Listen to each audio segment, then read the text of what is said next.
Mapagpalang araw mga boss, at for today's video nga po pala mga boss, nandito po pala tayo ngayon sa Katmon, Malabon mga boss, sa Easy Day mga boss. Sa crossing lang po ito at located ang shop ng ating idol Mervin mga boss, dito sa Merv Inks Tattoo Supply mga boss. At dito po natin gagawin mga boss yung ating vlog mga boss, at dito rin namin gagawin ang tattoo for a cause mga boss, para po sa mga nasunugan dito sa Katmon, Malabon mga boss.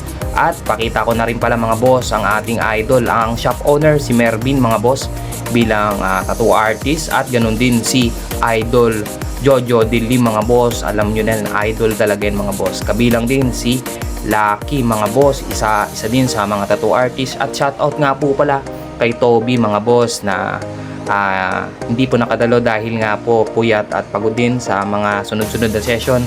Pakita ko na rin nga po pala yung setup natin, medyo magulo na dito mga boss dahil hindi ko na na-picturean nung una. Dito nga po pala sa part na to mga boss, ito po yung gagawin natin ngayon mga boss. I-enhance po natin yung dati kong tattoo kay Idol Giben mga boss. Almost 6 years ago na siya mga boss, bali nagsisimula pa lang ako dito. Kaya ang plano nga namin, ayun, nag-freehand na tayo dyan.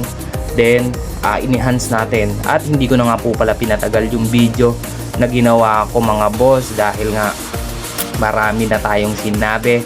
Eto na agad mga boss, dito na po tayo sa finished product mga boss. Yun, nakita nyo naman mga boss, dahil nga po may katagalan na tong tattoo na to, kaya kailangan na talagang enhance. At maraming salamat kay Idol Giben mga boss, dahil nga po almost 6 years ago mga boss, at patuloy pa rin siya na sumusuporta at nagtitiwala sa mga gawa natin. Kaya sa atin niya pa rin po ito pina-enhance mga boss. Yun, nakita nyo naman mga boss, kung before and after ang basihan mga boss, kita nyo naman ang layo na sa dati niyang tattoo mga boss 6 years ago, at ito na po siya mga boss.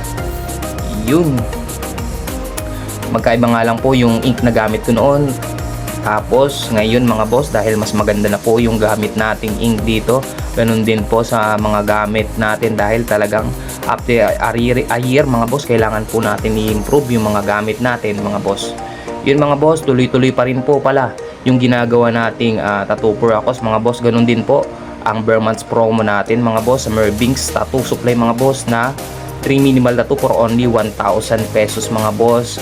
Yun, PM nyo lang po kami mga boss. Ganun din kabilang sila Mervins Tattoo mga boss, at yung mga artist natin dyan mga boss. At ganun din kay Idol Giben, maraming salamat sa pagtitiwala mo mga boss. At yun lamang po, ito nga po pala ang The Freestyle Tattoo. Hey.